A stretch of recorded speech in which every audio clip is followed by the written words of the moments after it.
hanyuma kuvuga mbese ibyo nshinzwe bikora neza. Mu nama yo kuvuguta umuti urambye wo guca burundu ikibazo cy'igwingira mu turere tugize intara y'Amajyaruguru, inzego zitandukanye zibigizemo uruhare, umuyobozi w'akarere ka Burera yagaragaje ko ikibazo cy'igwingira cyagabanyuka igihe inzego zose zibigizemo uruhare. Nagira ngo rero mu by'ukuri kuri komite cyangwa se no kugira ngo turebe inshingano zacu twese ko turi aha ngaha, by'umwihariko inzego z'ibanze turebye ibyerekeranye no kurwanya imirire mibi by'umwihariko n'abaturage twaba dufite mu nshingano n'uwo mwana rimwe. Iyi nama ikigo cy'igihugu gishinzwe imikurire no kurengera umwana cyagaragarije iyi ntara y'Amajyaruguru aho cyakubita umwotso kugira ngo ikibazo cy'igwingira gicike mu turere tugize iyi ntara.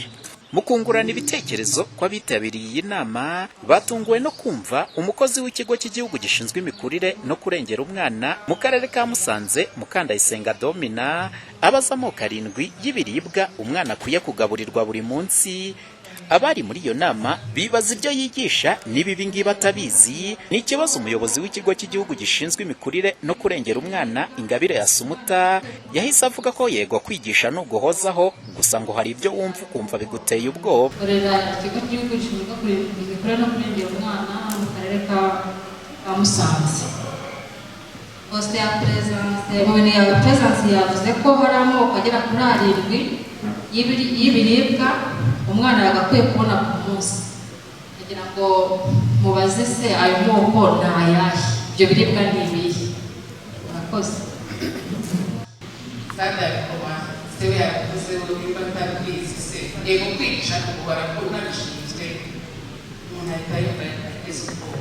Mukandayisenga Domina nyuma y'ibi biganiro bitwabashije kumuvugisha, gusa bamwe bakagaragaza ko ashobora kuba yabibarije abandi, mu gihe abandi bavuga ko niba atabizi akwiye gusubira kubyiga. Ariko nimba yagaragaje ko atabizi bamwigishe nyine, kandi bundi habaho ongoing services training ziranakenewe no mu bandi bakoze rega buriya. None se abantu bose bize nutrition? Birashoboka yenda ko umuntu ashobora kubaza ikibazo atari uko adafite igisubizo, ahubwo ashaka kugira ngo abarize n'abandi bashobore gusobanukirwa n'ibyo badasobanukiwe. Je ni muri urwo rwego ndabifashe, ntabwo nabifashe nk'umuntu mu by'ukuri utabizi. Ashobora kuba atabizi koko yabaje nk'umuntu utabizi, ariko natekereje ko abizi akaba yashaka kubariza n'abandi kugira ngo barusheho gusobanukirwa. Muri rusange Ingabire Asumuta, umuyobozi w'ikigo cy'igihugu gishinzwe imikurire no kurengera umwana, avuga ko nubwo iyi ntara y'Amajyaruguru ifite uturere twongereye umubare w'abana bagwingiye, aho kubagabanya ngo kubikumira birashoboka. Bongera imbaraga mu guhashya iki kibazo cy'imirire mibi n'igwingira mu bana, kuko iyo urebye ababishyiramo imbaraga bakabigiramo umwete bakabyitaho umunsi ku munsi, kugabanuka rwose ni ibintu bishoboka. Umuhoza Honore, Flash TV mu Majyaruguru y'u Rwanda.